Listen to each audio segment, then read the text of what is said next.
छात्र, आज के इस वीडियो में हम जिस टॉपिक पर चर्चा करने जा रहे हैं वो टॉपिक है डीएनए। हमने पिछले वीडियो में जाना था कि न्यूक्लिक एसिड जो होते हैं वो दो प्रकार के होते हैं और राइबोस शर्करा के आधार जिसमें हमने बताया था कि राइबोस शर्करा और डीऑक्सीराइबोस शर्करा इनकी उपस्थिति के आधार पर न्यूक्लिक एसिड मुख्य रूप से दो प्रकार के बांटे गए थे, डीएनए और आरएनए। तो आज हम चर्चा करेंगे डीएनए के बारे में। डीएनए के लिए हमने बताया था कि यह सभी जीवों में अनुवांशिक पदार्थ के रूप में पाया जाता है, विषाणुओं को छोड़कर, कुछ पादप विषाणुओं को छोड़कर। ठीक है, तो आज हम डीएनए की संरचना का अध्ययन करेंगे अपने इस वीडियो के माध्यम से। तो आइए देखते हैं। सबसे पहले अगर हम डीएनए की संरचना का अध्ययन करना है तो हमको डीएनए मॉडल के बारे में पता होना चाहिए, क्योंकि डीएनए की संरचना को समझाने के लिए द्विहेलिक्स या डबल स्टैंड मॉडल प्रस्तुत किया गया और यह मॉडल वाटसन एंड क्रिक नामक वैज्ञानिकों के द्वारा प्रस्तुत किया गया। जब यह मॉडल प्रस्तुत किया गया तब से लेकर आज तक डीएनए की संरचना को समझाने के लिए यह सबसे अच्छा मॉडल माना गया। इस मॉडल को 1953 में प्रस्तुत किया गया, वाटसन ने क्रिक ने प्रस्तुत किया, द्विहेलिक्स मॉडल था। इस मॉडल के लिए 1962 में वाटसन और क्रिक दोनों को संयुक्त रूप से नोबेल पुरस्कार प्रदान किया गया।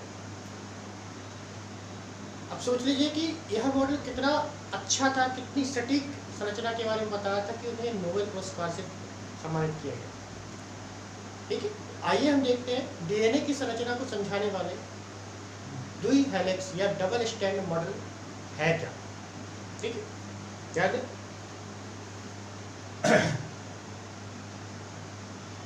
डबल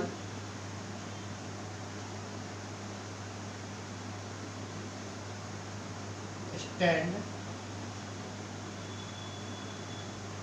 मॉडल, ध्यान दें किसने प्रस्तुत किया था? वाटसन एवं क्रिक ने। वाटसन एवं क्रिक ने कब? 1953 में।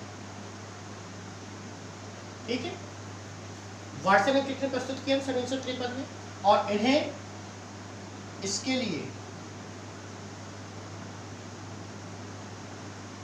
इन्हें 1962 में संयुक्त रूप से नोबेल पुरस्कार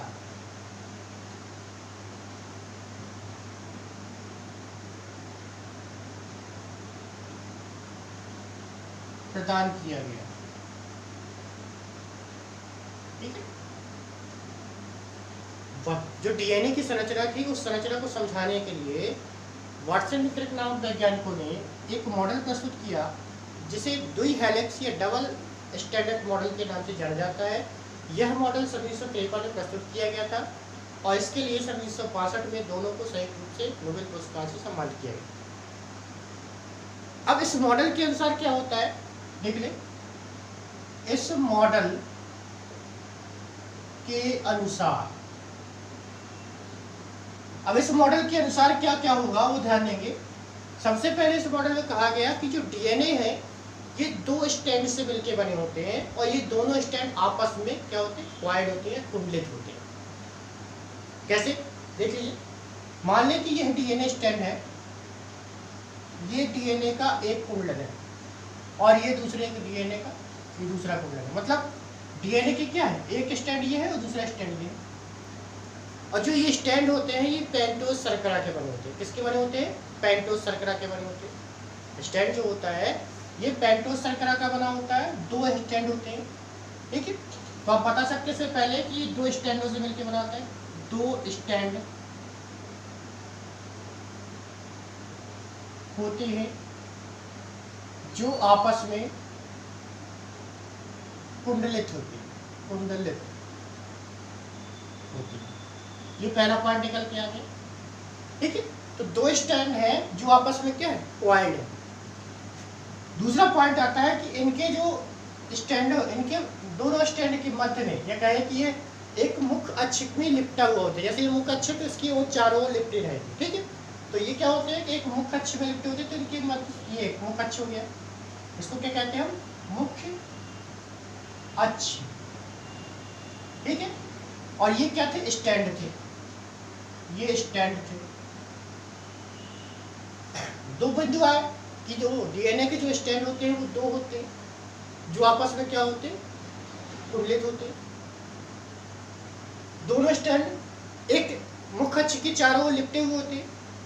तीसरा बिंदु आएगा, तीसरा बिंदु से बता सकते हैं कि दोनों स्टैंड के मध्य की दूरी, अर्थात कह सकते हैं इसका व्यास, डीएनए का जो व्यास होता है वो कितना होता है, 20 एंगस्ट्रॉन होता है, 20 एंगस्ट्रॉन, 20 एंगस्ट्रॉन, ठीक है। डीएनए का जो व्यास है वो 20 एंगस्ट्रॉन होता है, अर्थात इसकी मोटाई की बात करें, डीएनए की मोटाई की बात करते हैं तो कितनी होती है, 20 एंगस्ट्रॉन की होती है। ये चौथा पॉइंट आ गया। इसके बाद लिखते चलते हैं, 20 एंगस्ट्रॉन हो गए। अब डीएनए का जो एक स्टैंड है, जैसे इस स्टैंड को मान लेते हैं, ये वाला स्टैंड है, इसका एक सिरा अगर ये 5 डैश है तो इसी का जो दूसरा सिरा होगा ये क्या होगा, 3 डैश होगा। और इसका ये सिरा अगर 3 डैश है तो इसका ये दूसरा सिरा क्या होगा, 5 डैश होगा, ठीक है। पहला बिंदु क्या है कि डीएनए के दो स्टैंड होते हैं जो आपस में लिपटे हुए होते हैं। दूसरा, एक मुख्य अक्ष होता है। तीसरा, दोनों स्टैंडों के मध्य की दूरी या इसका व्यास कितना होता है, 20 एंगस्ट्रॉन होता है। इसे हम कह सकते हैं कि डीएनए की मोटाई कितनी होती है, तो 20 एंगस्ट्रॉन की होती है। इसके बाद दोनों स्टैंडों के लिपटे होने से या कुंडलन से, ये जो कुंडली बनी यहाँ से ऐसे गया और यहाँ से ऐसे आया, यानी कि एक कुंडली यहाँ से लेके यहाँ तक, ये कुंडली कहलाती है।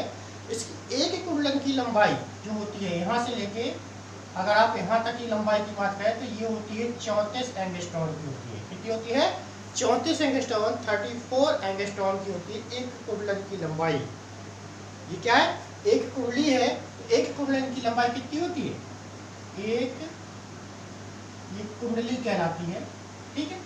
एक कुंडलन की लंबाई 34 एंगस्ट्रॉन होती है और इसके प्रत्येक कुंडलन में 10 नाइट्रोजनस क्षार के बने स्टैंड होते हैं। नाइट्रोजनस क्षार के बारे में बताया था कि यह प्यूरिन और पिरिमिडीन के रूप में पाए जाते हैं।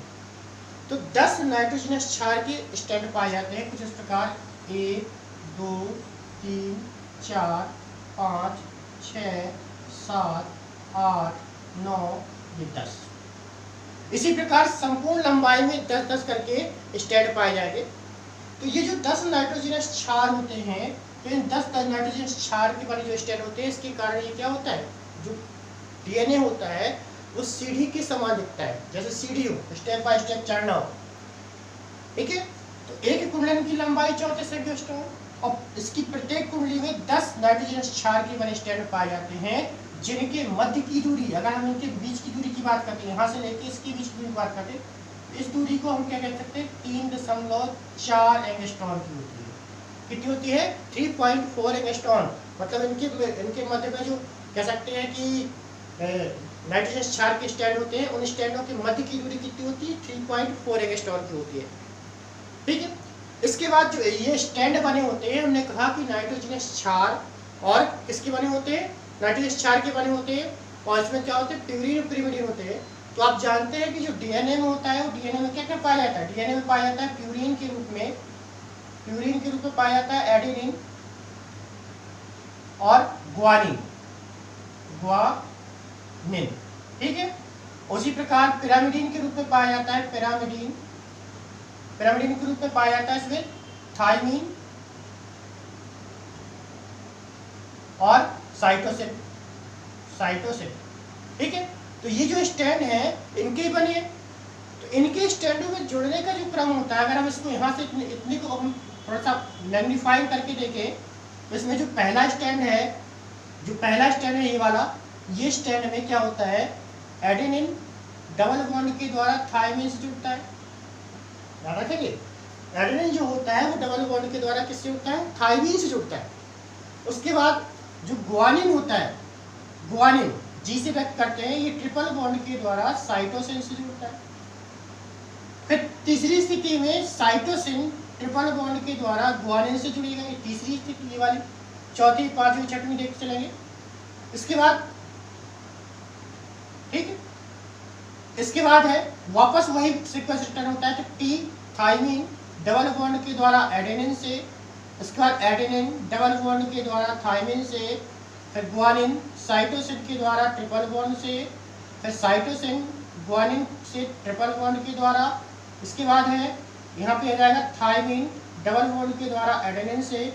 इस प्रकार ये क्रम लगातार चलता चला जाता है, एडेनिन डबल बॉन्ड के द्वारा थाइमिन से, और नए सीक्वेंस बनते हैं डीएनए में। ठीक है, क्योंकि डीएनए जगह जगह से कटते रहते हैं। अर्धसंरक्षी विधि के द्वारा इसका क्या होता है, द्विगुणन होता है, तो आधा संरक्षित रहता है, तो आधे के कारण कुछ नए संयोजन बन जाते हैं, कुछ पुराने संयोजन बन जाते हैं। इसलिए कहा जाता है कि प्रत्येक व्यक्ति का या प्रत्येक जीवों का जो डीएनए होता है वो भिन्न भिन्न होता है, कभी एक जैसा नहीं होता। ठीक है, तो इसके बारे में देखें, डीएनए मॉडल के बारे में जो बताया गया। अब यह समझेंगे कि जो डीएनए के में पाए जाने वाले नाइट्रोजन क्षार के जो स्ट्रैंड थे, ये आपस में किसके द्वारा जुड़े होते हैं, डबल बॉन्ड और ट्रिपल बॉन्ड के द्वारा जुड़े होते हैं, जिसमें एडेनिन थाइमिन के साथ हमेशा डबल बॉन्ड के द्वारा और ग्वानिन साइटोसिन के साथ ट्रिपल बॉन्ड के द्वारा जुड़ता है। इसके बाद इसे बताया गया कि इसकी जो दो पॉलीन्यूक्लियोटाइड श्रृंखलाएं होती हैं, ये वाली, ये पॉलीन्यूक्लियोटाइड श्रृंखला होती है, ये आपस में किसके द्वारा जुड़ी होती है, हाइड्रोजन बॉन्ड के द्वारा जुड़ी होती है। अगर इनके आपस में जुड़ने की बात करें तो ये जो बॉन्ड है, ये जो बॉन्ड है, ये क्या है, हाइड्रोजन बॉन्ड पाए जाते हैं, जिसके द्वारा दो श्रृंखलाएं आपस में जुड़ी होती हैं। इसके बाद इसमें जो न्यूक्लियोटाइड्स की जो श्रृंखलाएं होते हैं, वो आपस में फास्फोडाइएस्टर बंध के द्वारा जुड़े होते हैं। किसके द्वारा जुड़े होते हैं, फास्फोडाइएस्टर बंध के द्वारा जुड़े होते हैं। तो न्यूक्लियोसाइड्स की श्रृंखलाएं होती हैं, वो आपस में कह सकते हैं कि फास्फोडाइएस्टर बंध के द्वारा जुड़े होते हैं। तो आप बता सकते हैं कि डीएनए में कौन कौन से बंध पाए जाते हैं। पहला तो पाया जाता है हाइड्रोजन बंध, दूसरा पाया जाता है फास्फोडाइएस्टर बंध, जिसके स्टैंड होते हैं ये पेंटोज शर्करा अर्थात शुगर से मिलकर बने होते हैं। तो ध्यान दें कि डीएनए की संरचना को समझाने के लिए वाटसन एंड क्रिक ने 1953 में एक मॉडल प्रस्तुत किया, जिसे द्वि हेलिक्स या डबल स्टैंडर्ड मॉडल के नाम से जाना जाता है। इस मॉडल के लिए इन्हें संयुक्त रूप से 1962 में नोबेल पुरस्कार से प्रदान किया गया। इस मॉडल के अनुसार अगर बात करें तो डीएनए क्या होते हैं, दो स्टैंड के बने होते हैं जो आपस में कुंडलित होते हैं।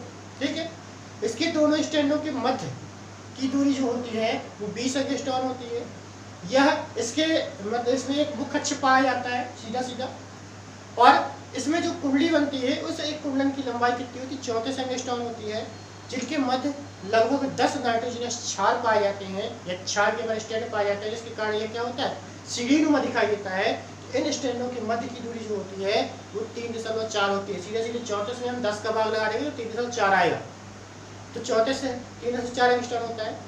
इसमें जो स्टैंड होते हैं नाइट्रोजन क्षार, इसमें क्या होता है, एडेनिन हमेशा थाइमिन से और ग्वानिन साइटोसिन से होता है, जिसमें एडेनिन डबल बॉन्ड के द्वारा थाइमिन से और ग्वानिन जो होता है वो ट्रिपल बॉन्ड के द्वारा साइटोसिन से होता है। इनका एक निश्चित क्रम होता है, जिस क्रम को हम पहचानते हैं, जिस क्रम को पढ़कर हम डीएनए की पहचान करते हैं।